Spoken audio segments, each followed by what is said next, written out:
Your Honor, I present Exhibit A, my itemized invoice for raising my niece after her mother's death, Aunt Katherine announced, sliding a manila folder across the courtroom with the confidence of someone who'd never lost an argument at Thanksgiving dinner. The judge adjusted his glasses, scanning the $30,000 bill that listed everything from emotional labor to birthday cake expenses, then looked up with an expression I'd never seen in 3 years of law school. Mrs. Harrison, he said slowly, before we proceed, perhaps you could explain why this invoice doesn't mention the steady financial support you were already receiving for Amelia's care. The courtroom erupted. Katherine's lawyer scrambled through papers while my aunt's face drained of color. Behind me, cousins who'd come to cheer on their mother's righteous cause started whispering. I sat perfectly still, letting the bomb I'd buried in discovery documents do its work. That's different, Katherine stammered, her voice losing the righteous indignation she wore like armor. That money was for her care, which you're now billing her for. Judge Coleman's eyebrow arched. So you had dedicated funds for her support, and now you want her to pay you again for the same expenses. I touched my lawyer Elena Reeves's arm. Our predetermined signal. She rose, smooth as aged whiskey. Your Honor, we'd like to present our counter-evidence regarding how those funds were actually used. Katherine flushed crimson. This is ridiculous. I raised that ungrateful girl for 8 years. 8 years of sacrifice. Sacrifice. The word tasted like copper pennies. The same word she used when she locked me in my room for asking about Mom. The same word she spat when I begged to see family photos. The same word that decorated every guilt trip, every manipulation, every reminder that I was a burden she claimed to carry. Judge Coleman lifted a hand for silence. We'll proceed in an orderly fashion. Mrs. Harrison, please explain your invoice. She straightened her discount designer jacket, the one she'd bought with money meant for my college. After my sister died, I took in Amelia out of the goodness of my heart. No one else would. Her father was already gone, and I had 3 children of my own. Every penny on that invoice represents a sacrifice my family made. Let's go through this line by line, the judge said, his tone sharpening. Food, $8,000. Mrs. Harrison, were you not already receiving regular funds intended for Amelia's needs? Well, yes, but... And household assistance for a family of 5. That barely covered. Katherine's lawyer touched her arm, but she shook him off. Your Honor, those programs don't cover the full cost of raising a child. No, Judge Coleman agreed, which is why you also received additional monthly support. According to these records, it was more than enough for the basics. I had expenses. Katherine's voice pitched higher. Do you know how much teenagers cost? Clothes, school supplies, activities. Activities? I spoke for the first time, my voice carrying across the courtroom. What activities, Aunt Katherine? Elena touched my hand in warning, but Judge Coleman nodded. The plaintiff may speak to this point. I stood 18 years of silence breaking like a dam. I wasn't allowed to join any activities. Too expensive, you said. I wore your daughter Megan's hand-me-downs, even though support funds were meant for clothing. I ate different meals than your family, rice and beans while you had steak. Should I continue? You ungrateful. Katherine began, but her lawyer grabbed her arm. Miss Martinez, the judge said, not unkindly, do you have evidence of these claims? Elena handed him a thick folder. Photos, Your Honor. School records showing Amelia was denied field trips because payments were never made. Witness statements from teachers who provided her lunch money. Medical notes citing malnutrition. And this, she lifted a small leather journal. Amelia's diary from ages 10 through 15, documenting where her support really went. I remembered that diary, hidden under a loose floorboard, written in code Katherine never cracked. Every dollar she spent on herself while telling me to be grateful for scraps. Every time Megan got new shoes while I walked with holes in mine. Every Christmas where my gift was being allowed to sit at the table. This is character assassination. Katherine shrieked. I gave her a home. I could have let her go into foster care. Foster care might have been kinder, I said quietly. At least they wouldn't have stolen my future while calling it charity. Judge Coleman read through several pages, his expression darkening with each one. Mrs. Harrison, these bank records show large cash withdrawals coinciding with the benefit deposits. Can you explain? Household expenses. To Las Vegas? He held up a credit card statement. Atlantic City, these casino charges. The courtroom had gone deadly quiet. Behind Katherine, her children, my cousins, were staring at their mother with dawning horror. Megan, who'd always wondered why she got so many nice things. James, who'd asked once why I didn't eat dinner with them.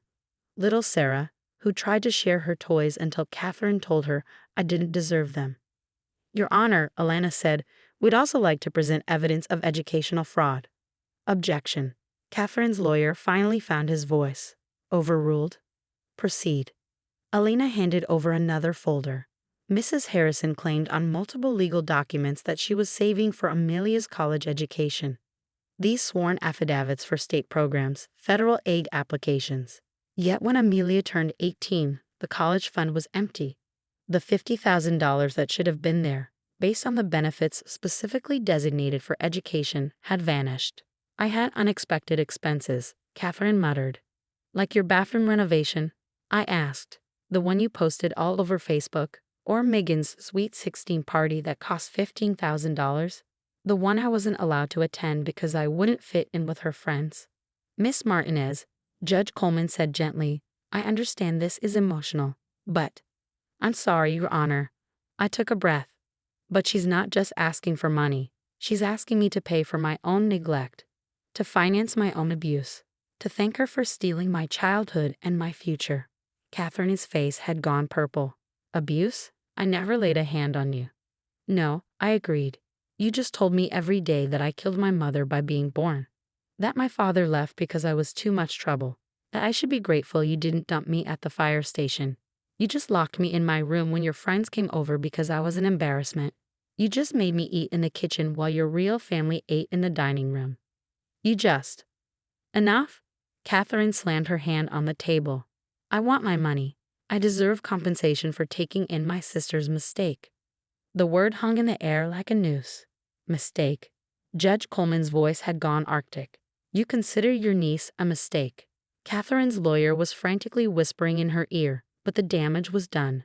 Her true face had slipped out in front of everyone. We all heard what you meant, the judge said. He turned to me. Miss Martinez, do you have anything else you'd like to add?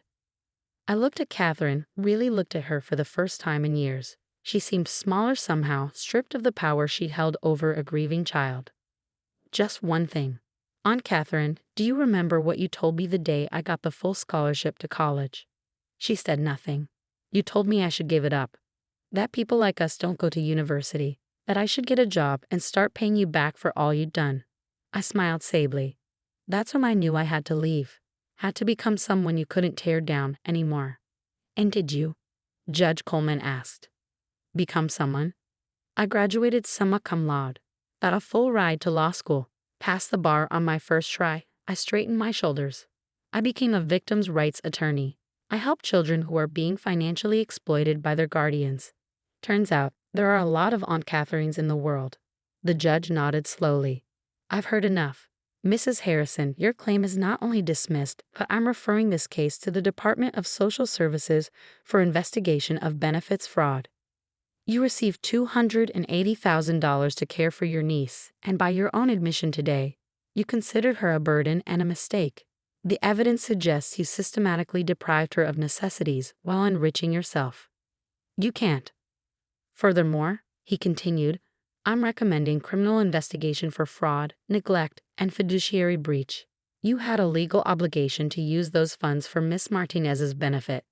Instead, you financed a lifestyle upgrade while subjecting her to emotional abuse and neglect. Katherine's lawyer was pulling her toward the door, but she turned back, tears streaming down her face. Not tears of remorse, tears of rage. You destroyed our family.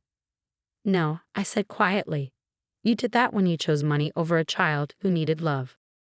The courtroom began to empty. My cousins filed past. Megan paused, mouth opening like she wanted to say something, then hurried after her mother. Only Sarah lingered, now 21 and looking lost. Amelia, she whispered. I didn't know. About the money, the treatment. I was so young, but I remember things now. The different dinners. The locked door. I'm sorry. You were a child too, I said gently. It wasn't your fault. Elena gathered our papers while I sat in the sudden quiet.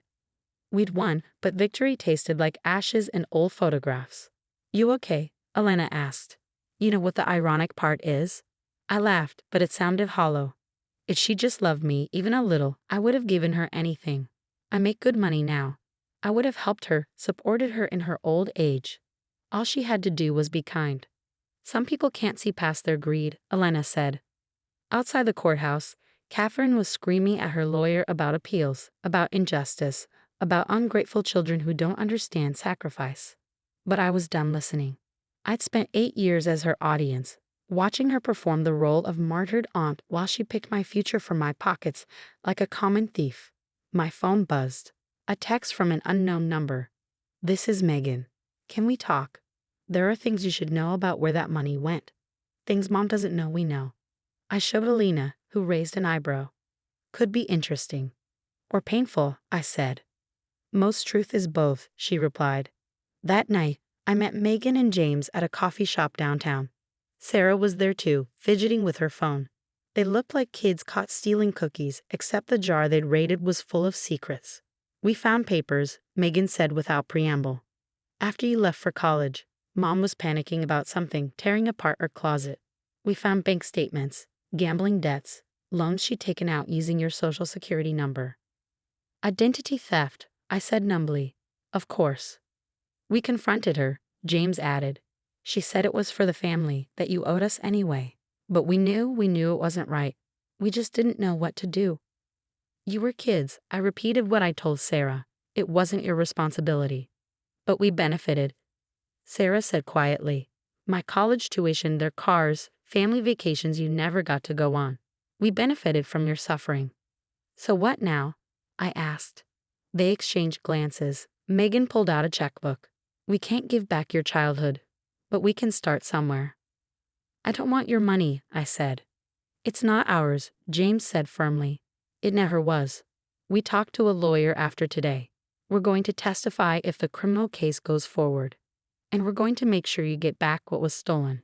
It won't be everything, but—" "Why?" I interrupted. "Why help me now?"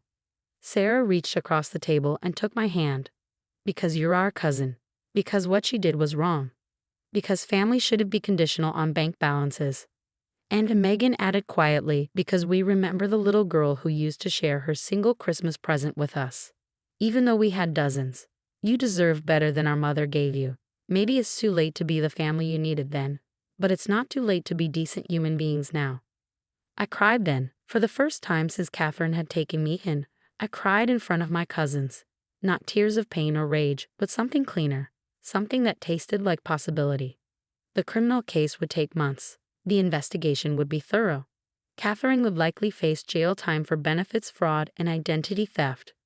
But sitting in that coffee shop with 3 people who chose truth over comfortable lies, I felt something I hadn't experienced in 18 years.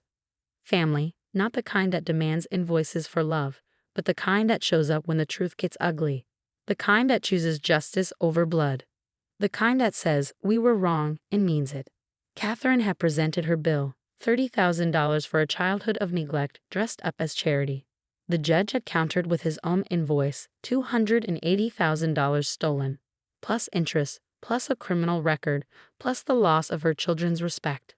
But the real cost? That was written in a 10-year-old's diary, in missed school trips, in dinners eaten alone, in a college fund that evaporated like morning dew. You can't put a price on childhood. But Katherine had tried, and now she was learning what happens when the bill comes due. As we left the coffee shop, Sarah linked her arm through mine. "So, cousin, tell us about this victims' rights work you do. How can we help?" And for the first time in my life, that word, cousin, didn't sound like a reminder of what I wasn't. It sounded like a promise of what we could become.